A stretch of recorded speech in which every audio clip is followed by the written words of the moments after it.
Hello, and welcome to Rose Play, Season 11, Episode 71. As always, I'm your host, Orion Moonrose, and today we'll be doing the season finale and review of The Evil Within.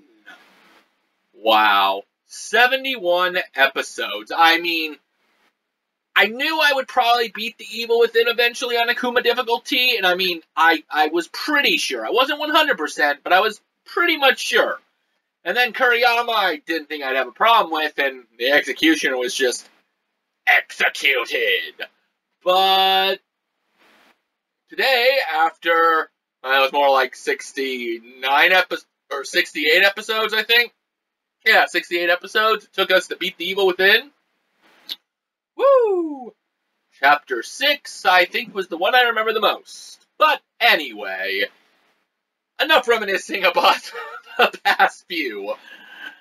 Let's go ahead and strap ourselves in, try to find out what a psychomaniac does, and just what is the Evil Within in our history, plot, story section.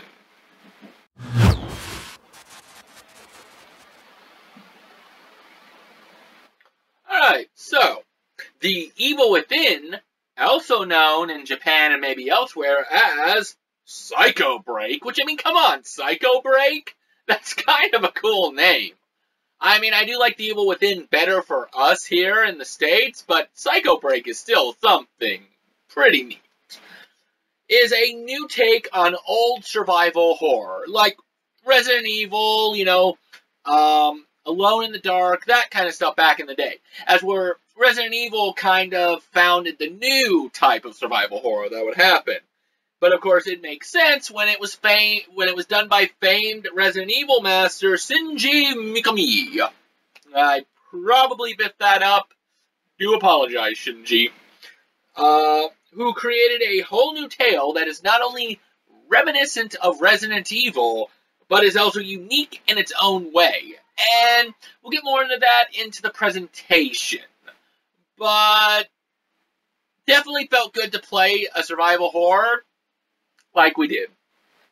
Now, it is a survival horror game, but it does have a bit of stealth. Unlike when Resident Evil was out, where, there was no sneaking or whatnot. You could actually sneak and do things to the enemies. Like knife them in the back or sneak past them.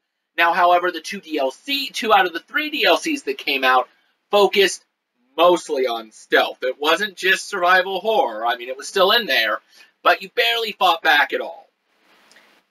And then the last DLC, the Executioner, kind of was like a hack-and-slash first-person shooter, except not with much shooting. So, in that retrospect, they really try to do a lot with the Evil Within. Ooh, it's survival horror. Well, it's also stealth. Now it's just purely stealth. Hide and run, folks. And now it's a first-person hack and slash. Have some fun.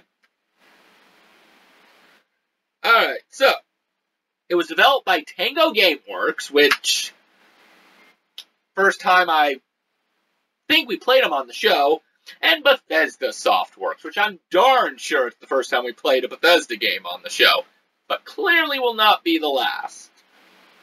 So, the plot and story of The Evil Within.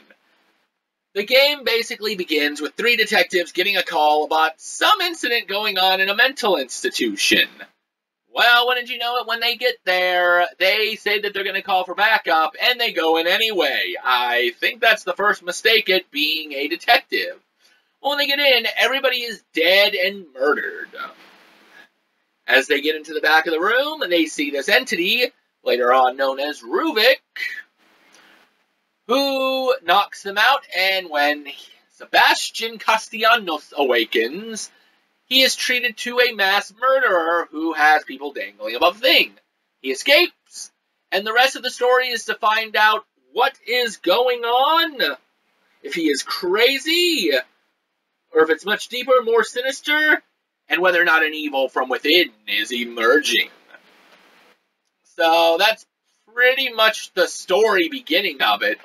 The plot is just basically Sebastian, the main lead, is attempting to figure out if he's going crazy or what is going on with the people around them as they turn into these zombie-esque-like creatures and discover the mystery behind the Rubik Man.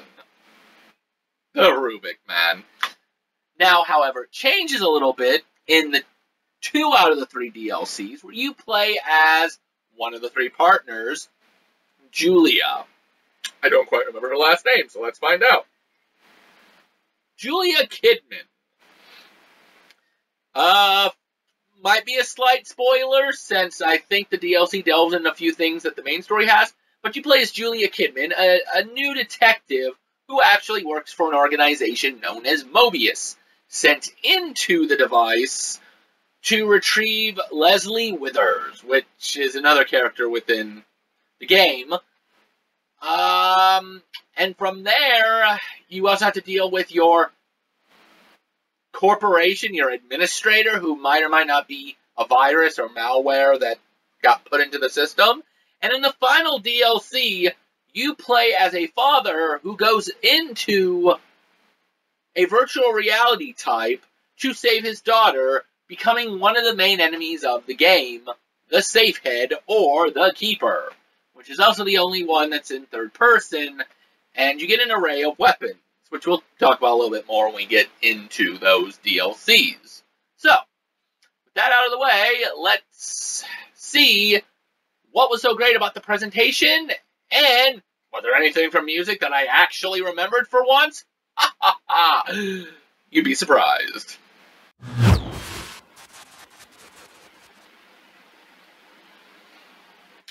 For a game originally released for 360 and PS3 and then ported over, or at least I think that's what happened, to the 1 and the 4, the graphics are beautiful and realistic, as well as dark and foreboding. Not to mention sometimes just a little bit creepy. And the creatures even, for the most part, seem realistic. I mean, obviously, they might look a lot more creepier in real life, but I think this one does better than even Thief. Tomb Raider's kind of iffy. Probably in 4K, Tomb Raider it might be better, but I really love the graphics and how they're done in The Evil Within, and the disturbingness behind some of the things. So, this game may be a new IP, but takes a big chunk out of its predecessor, Resident Evil. But at the same time, even though it does kind of do certain things like Resident Evil, it still takes its time to do its own unique, different things. Basically, as the traditional way to fight, just evolves with scavenging around for parts and creating bolts, and using the environment around you is a refreshing takes and saves on, lots of ammo. So, basically there is, as we're Resident Evil, you did have to scavenge around trying to grab ammo for guns, but a lot of the times, most situations can either be avoided, you can use the environment, which, oh boys, are a lot of ways to use in the environment. You've got traps, you can create bolts, and then other times, you can just fight your way out. Honestly, even in Akuma difficulty, as we saw on the show, I never really ran out of ammo, and that's because I used survival skills. And I think that's where the game truly shines, is the fact that, yeah, you can blast your way through, but just like Thief, that can be done in 2 different methods, you have more than one way to take on the enemies or complete the area. It really brings the true focus of survival in its name of survival horror. And like beating any of its predecessors, you could unlock rocket launchers, infinite ammo, so on and so forth, different costumes, and The Evil Within completely delivers on that. Once you beat the game the first time, you can unlock the rocket launcher, you can unlock, I think, the submachine gun, I think you get better weapons variations, and for those of you that can beat Nightmare Mode, which, trust me, is a lot easier, or Akuma, which, oh god. As we've seen, Akuma is the worst but satisfying difficulty to beat due to the fact of the one-hit kills, and everything pretty much around you kills you. But if you can beat it on Akuma or Nightmare difficulty, you unlock the fabled Brass Knuckles, which is seen in the Executioner DLC, as if you get too close to Sebastian, Sebastian kind of, you won. But the Brass Knuckles is basically one-hit kill on most enemies. Like, when you punch them, their head explodes, which, granted, I really don't quite understand the basics of how their heads explode. I'm pretty sure he doesn't have that much force in Brass Knuckles, and I'm sure they don't decay that badly. So I'm going to say that he's got Magnum rounds in this Brass Knuckles, so it's like the gun blade, or gun sword in Final Fantasy VIII. Now we got the Gun Knuckles, but their heads explode. The bosses, for the most part, go down just as easily by being smacked by this thing, with a few exceptions. But it does feel good once you've beaten Akuma difficulty to be able to go through Akuma difficulty again with the Brass Knuckles. It's still difficult, you still have to watch out, but at the end of it all, you can kill them about as much as they can kill you. Now, to be fair, I think as I proved in the season, you can still do that regardless. Alright, so now's where we come into the DLCs. Now, the presentation themselves are pretty much just the same. Nothing too much changes with the graphics and the whatnot, unless you play the first two DLCs, the Consequences and the Assignment, other way around, in Kariyama difficulty, where everything is in pitch dark.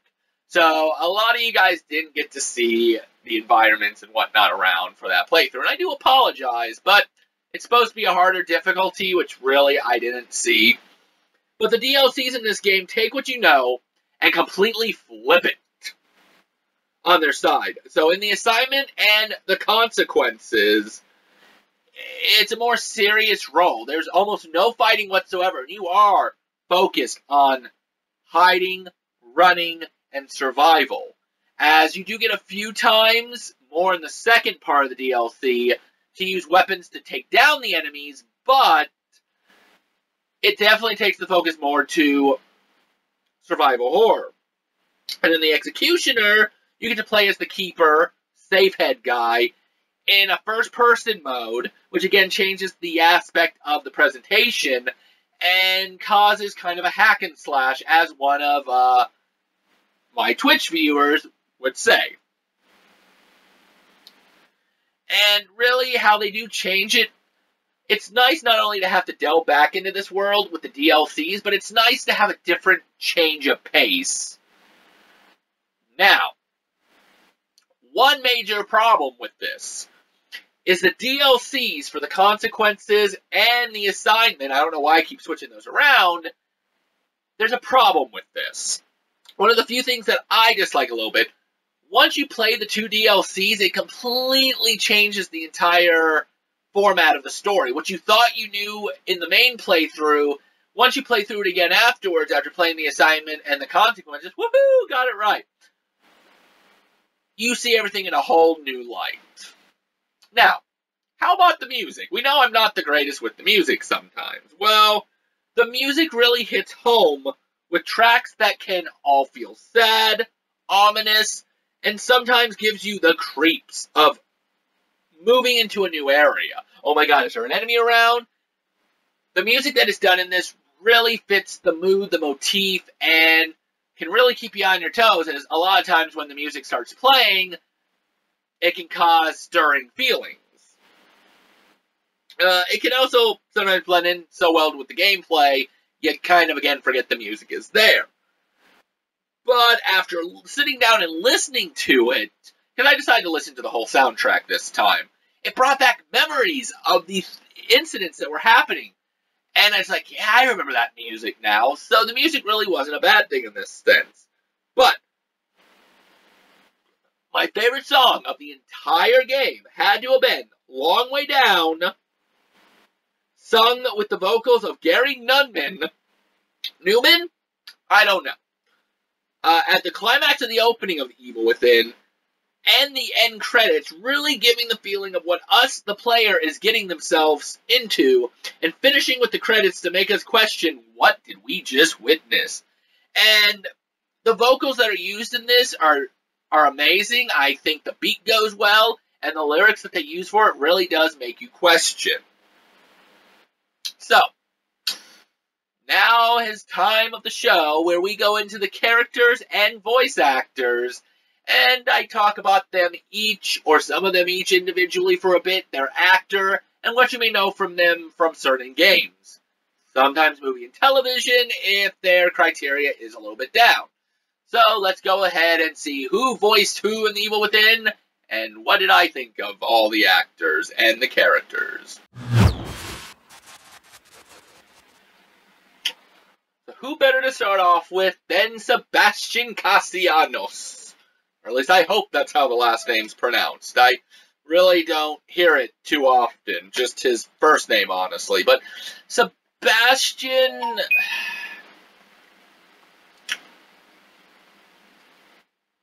was the main character who had a nice trench coat on at the beginning and lost it. I mean, his wife got it for him, and he does talk about it, but he looks so much cooler with the trench coat on, personally, in my opinion, but that's just me. Otherwise, Sebastian's kind of just there. He seems like your normal, everyday, average, typical detective with a drinking problem because of what happened to his kids. A lot of the people will say that Sebastian was a dull and boring character. A few of them, actually. But for me, I thought he was decent-ish.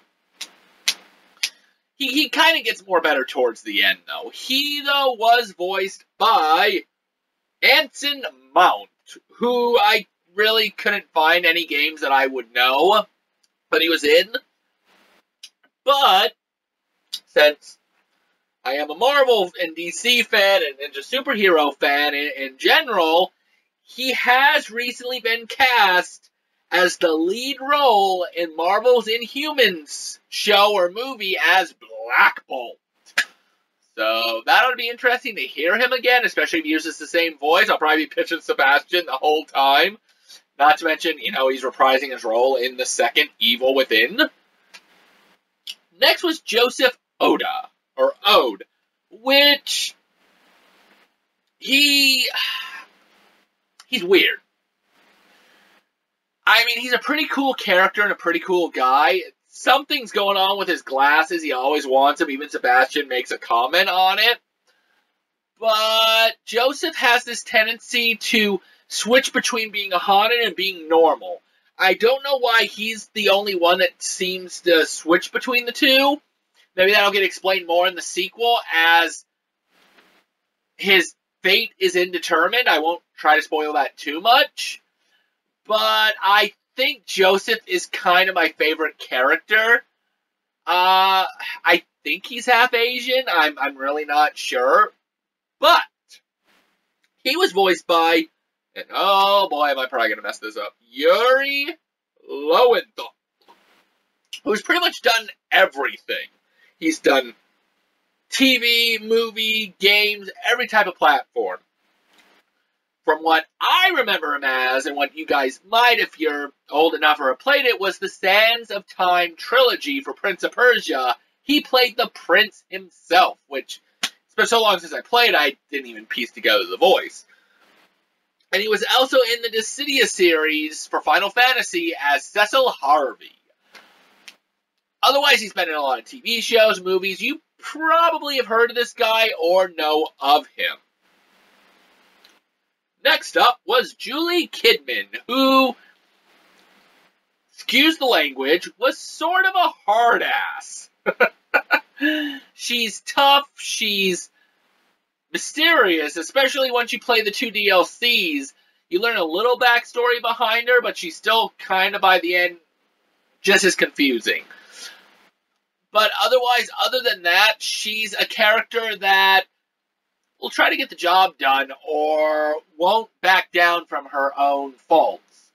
You don't see her as much in the main story. She does play the main character in the DLCs, But in the main story, what times you do see her, you're kind of questioning what her motives are and what she's really up to.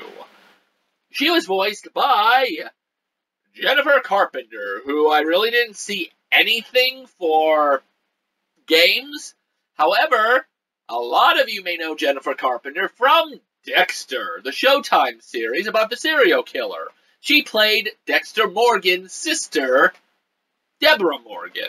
So, well, stepsister, half stepsister. Stepsister? Yeah, stepsister. So it's cool that she was played by that. I really like Dexter. I really like the characters in it, especially her and Michael C. Hall. So to be able to have her in it, you can kind of tell it's her voice. Next is Ruvik, or Ruben. Spoilers. He's pretty much what you assume is the main antagonist. At least, again, until you play the DLCs. Then things really get weird. But he's pretty much the main villain of the movie. He's very sadistic. He's a sociopathic serial killer. Pretty sure on this. Like, all his backstory is semi-tragic, but he brings it upon himself. Now, he is played by none other than Jackie Earle Haley, who reprises his movie roles in both the Watchmen, The End Is Nigh game and Mortal Kombat reboot as Freddy Krueger. Which also means, as he's reprising his movie roles, means that he did indeed play both Rochester and Freddy Krueger. So, wowzers there. They got a... Now, before we go into the DLC and the last character and then a DLC character who really couldn't find much on, much less they're not... I mean, they do play an important part, but they don't. I must say that the voice cast that they got for The Evil Within is like top-list celebrities. I mean, not super top-list, like B maybe. But wow, just way to go, guys. You really put together a nice voice acting class. So, the last two that I'd like to mention, I don't have the voice actors for them, is first Leslie Withers, who plays a big part in the game. He's either mentally challenged. They say in the game that a tragic event happened that turned him catatonic into the way that he is, but he is also the only one to ever escape from Ruvik's... I don't know how to do this without spoiling. It's a slight spoiler, Ruvik's world. And he repeats himself a lot, but he plays a big part in both the main story and the side story. And his fate is also undetermined, but in a much different way than Joseph's. And then, in the DLCs, the first two, not including the third one with the keeper and the daughter, and that one's just, I think, just a quick side story, maybe, that adds on to the story, but the administrator, or executive administrator, he's kind of the main antagonist of the DLCs, but it's not really the real administrator that Julian knows. It's like some malware or virus or implanted thing, or maybe even her worst fear inside the system that she's in with there. But the administrator reminds me of, oh, how can we say this? The Slender Man! Now, don't get me wrong, though. It's kind of creepy. And he does, but I looked it up, and Slender Man did come out before The Evil Within, because I thought maybe, oh my god, they predated the Slender Man. Now, granted, the Slender Man didn't become too popular until 2-3 years ago, so I don't know if they took anything off from the Slender Man to make it to the administrator, but he's kind of just a dick. That's it. Alright, so let's check and see what the audience and reviewers thought of The Evil Within.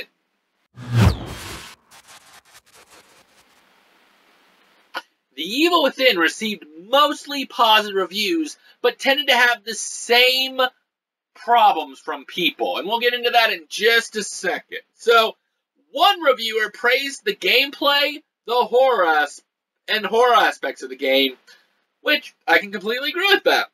But he had complaints on the boring lead character, which, I don't know. I guess Sebastian was kind of boring, but maybe they were trying to get you to feel like you were the main character.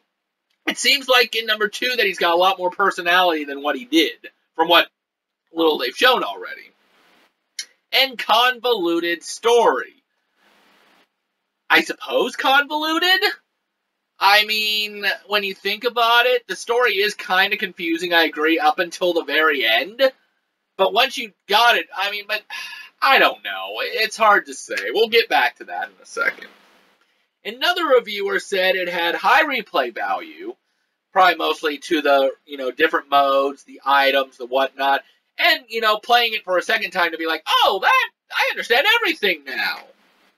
The jump scares in a dark, unpredictable world with terrifying sounds from the enemies.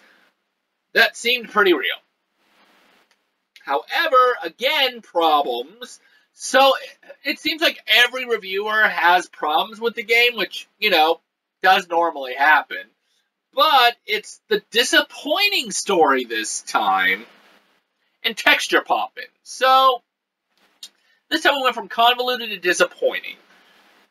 I mean, maybe this story was disappointing, but in my opinion, again, I feel like it was more of a satisfying story. Maybe it wasn't what people were expecting, and it was confusing. And the pop-ins, I can sort of completely agree with this one.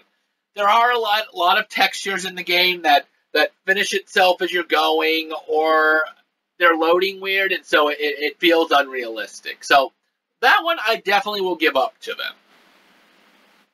The last reviewer gave mixed reviews. I was trying to find a negative, but there really wasn't any negatives, per se, other than the negatives within the positives. He praised the survival portion of the game, which, again, I completely agree with. The way that Shinji Mikami and all the people who created the game did, they did amazing with the survival aspect. I couldn't have been happier with the gameplay portion. But criticized its recycled and not very often scary bosses.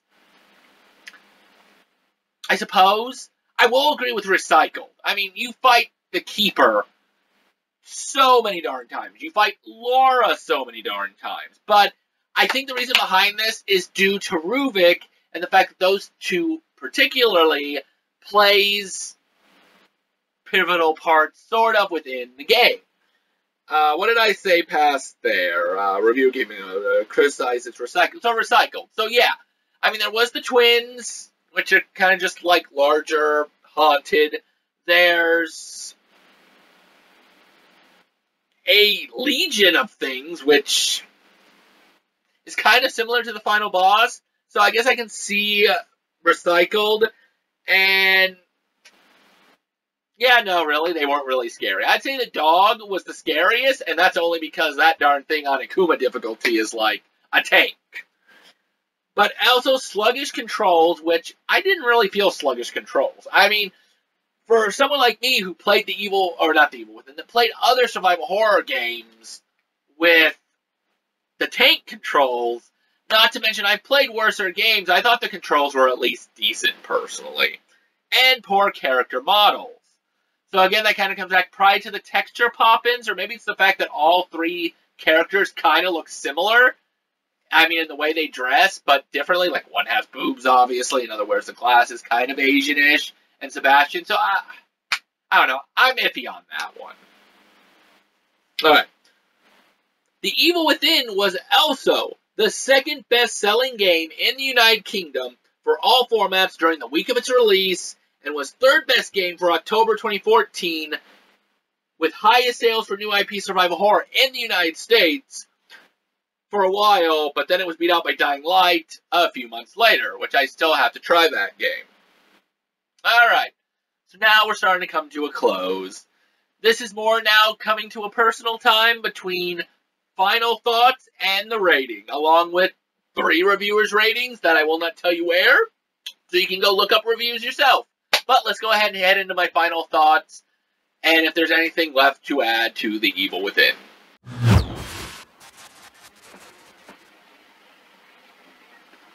The Evil Within to me, is what inspired and brought back the true meaning of survival horror from the guy who helped reinvent it in the first place. And however, even with how much it might have seemed like people were either upset, disappointed, or even confused with the story, it is, in my opinion, that everything else helped to bring it to where it stands today in gaming history. And by the end of the game, everything is shed of on the mystery, or the DLC. This game, however good I may feel it is, critics do make some good arguments to what will ultimately bring its rating and score down in the last section of the ratings. So, the gameplay mechanics were good. I think the story was okay enough. Altogether, it made one congruent game, and honestly, the critics, for the most part, completely agreed, which, let's go ahead and get right into ratings, and we will see exactly what people thought, and what my final score is, and why it is that I chose this score.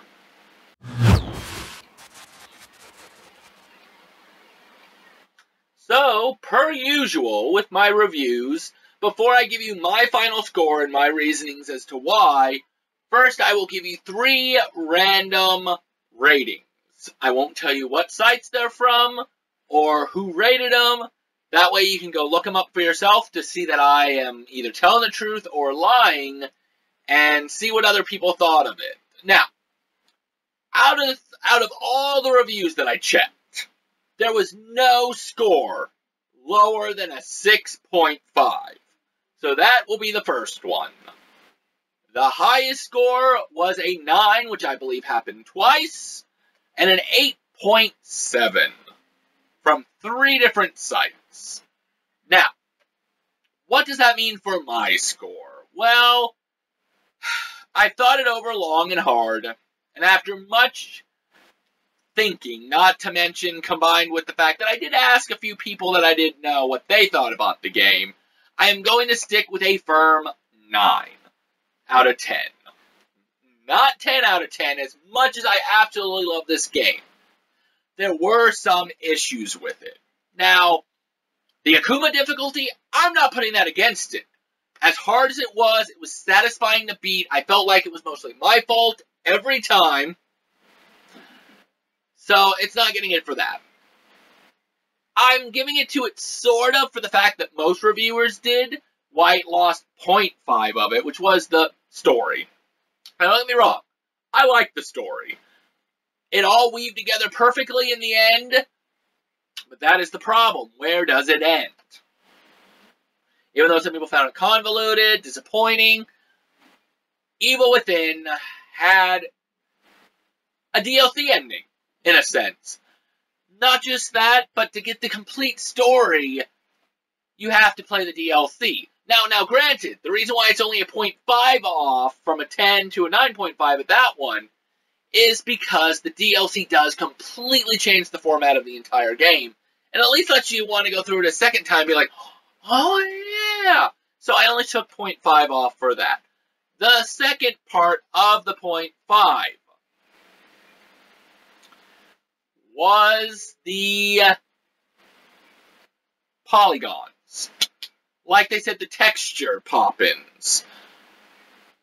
I said the game did look realistic. The game, you know, one of the beautiful things that we played on the show so far. But at the end of the game, going through all of it, there's certain times when textures don't pop correctly, or they look fake, down, so that lost its 0.5, giving it a rating of a 9. Now, 9 does not mean it's bad, obviously. It's not perfect. It's very outstanding. And so even though I don't have my rose with me anymore, I give this game a rose play, must play. So if you want a survival horror game, this is the one to go for. Well, this was a beautifully long season. I can't say I enjoyed every moment of it, as we all saw me kind of complain and but I feel fulfilled. I want to thank everybody that sat there and went through it with me.